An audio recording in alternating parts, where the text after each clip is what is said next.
Hi, I'm Stephanie, and today we're going to talk about one of the most important skills for a motorcycle rider, making a hard stop in an emergency. Let's go over the basics while the bike is parked before we actually try an emergency stop. Sometimes these are called panic stops, but that's not a great idea. The whole point here is to stay calm and collected and bring the bike to a quick halt in a straight line. First, I'd like to talk about how to brake on a bike without ABS. If you panic and grab the brakes too hard, you risk locking up one of the wheels, and it's especially dangerous if the front wheel locks up because you can lose directional control. So if you feel the front wheel start to lock, you immediately release the brake and then reapply the front brake. Keeping that in mind, you don't want to be afraid to use the front brake. It provides 70% of your stopping power. Just remember, use a progressive squeeze of the front lever to allow load to transfer to the front tire, which allows you to use all the stopping power. Now, if I was riding a bike equipped with ABS, I would squeeze the brake lever, but I wouldn't need to release the lever because the ABS system helps to match the available traction with the wheel speed. ABS-equipped bikes will help with variations in available traction, but practicing good braking habits is fundamental to stopping quickly and should always be practiced at all times.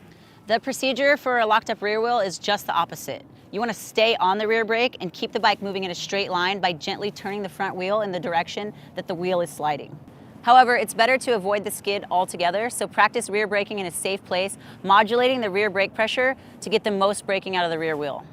Again, ABS will help with this. It's still better to use good braking skills and have the ABS in the background waiting to help.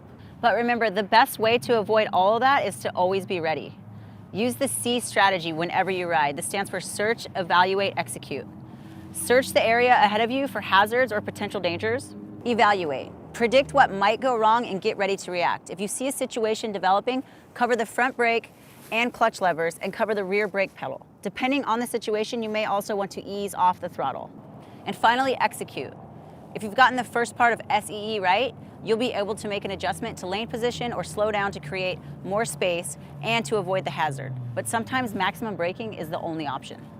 Apply both front and rear brakes at the same time firmly but smoothly. Look straight ahead and not at your front wheel, not at the pavement. Keep the front wheel pointed straight ahead and remember to pull in the clutch and downshift all the way to first so your engine won't die if you need to make a quick getaway after your stop.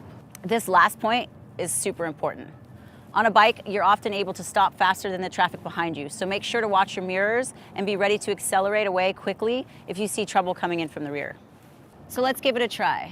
We want to do this on an empty stretch of road or a large parking lot so we don't create an emergency for others. Remember, SEE. I'm scanning the road ahead, searching for possible hazards. See that orange traffic cone? That's going to represent a potential trouble. So I cover my brakes in anticipation of a stop. I decide the hazard is real, so I execute. Firmly apply both brakes at once, keeping your eyes straight ahead. Pull in the clutch lever and downshift to first. If you have a newer bike with ABS, that will help keep the wheels from locking up, but the basic technique is the same. You should practice stopping hard enough so the ABS kicks in so you know what it feels like. Some riders have been confused by the pulses of the ABS and they let up on their brakes at a really inopportune moment. So let's review. Remember to search, evaluate, execute. If you have to stop fast, don't panic. Apply both brakes firmly and smoothly.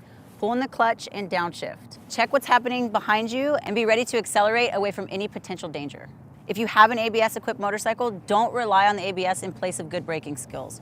Practice maximum braking periodically to ensure your braking skills are tip-top. And always, always enjoy the ride.